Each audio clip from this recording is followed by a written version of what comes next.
ஆண்டவராக இயேசு கிறிஸ்துவின் இனிய நாமத்தினாலே உங்கள் யாவரையும் சந்திப்பதிலே மிகவும் மகிழ்ச்சி அடைகிறேன்.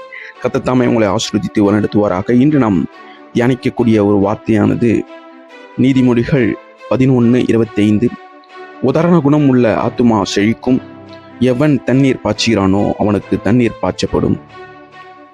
அன்பான சகோதர சகோதரிகளே, இன்று நாம் பார்க்கும் வசனமானது மனிதனுக்கு மிகவும் அவசியமானது.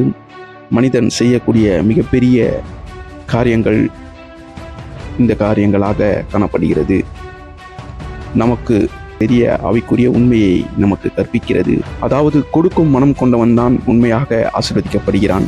உதாரண குணம் உள்ளவன் ஆத்துமா செழிக்கும் என்று தேவன் சொல்கிறார். இது பணம் கொடுப்பது மாத்திரமல்ல, அன்பை கொடுப்பது, உதவியை கொடுப்பது, ஆறுதலை கொடுப்பது, மன்னிப்பை கொடுப்பது, இவை எல்லாம் உதாரண குணம் ஆகும். நம் பிறருக்கு செய்யும் ஒவ்வொரு நன்மையும் வீணாகாது. எவன் தண்ணீர் பாய்ச்சுகிறானோ அவனுக்கு தண்ணீர் பாய்ச்சப்படும். இது ஒரு வாக்கு தத்துவம். ஆம், என் அன்பு சகோதர சகோதரிகளே, இந்திய தேசத்திலே இரவு உணவை உண்ணாமல் 20% மக்கள் உறங்குகிறார்கள் என்று நாம் பார்க்கிறோம். நாம் பிறருக்கு உதவி செய்வது தேவன் நமக்கு சொல்லும் மிகப்பெரிய கட்டளையாகும். நீங்கள் ஒருவரின் கண்ணீரை துடைத்தால் தேவன் உங்கள் கண்ணீரை துடைப்பார். நீங்கள் ஒருவருக்கு உதவி செய்தால் தேவன் உங்களை சரியான நேரத்தில் உதவியை அனுப்ப வல்லவராயிருக்கிறார். நீங்கள் ஒருவரை உயர்த்தினால் தேவன் கண்டிப்பாய் உங்களை உயர்த்த வல்லவராயிருக்கிறார். இன்று உலகம் என்ன கிடைக்கும் என்று கேட்கிறது, ஆனால் தேவன் நீ என்ன கொடுக்கிறாய் என்று பார்க்கிறார். ஒரு கிணற்றில் நீர் எடுத்துக்கொண்டு இருந்தால்தான் அந்த கிணறு நிரம்பும். அதே போல நம்முடைய வாழ்க்கை நாம் கொடுத்து கொண்டே இருந்தால்தான் நமக்கான ஆசீர்வாதம் வந்து கொண்டே இருக்கும். இன்று நீங்கள் யாருக்காவது ஒரு நல்ல வார்த்தை சொல்கிறீர்களா?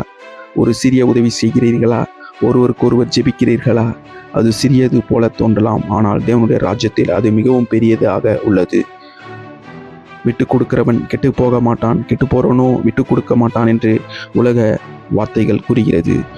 உதாரண மனம் கொண்ட வாழ்க்கை தான் ஆசீர்வாதமான வாழ்க்கை. நாம் கொடுக்கும் போது நாம் இழப்பதில்லை.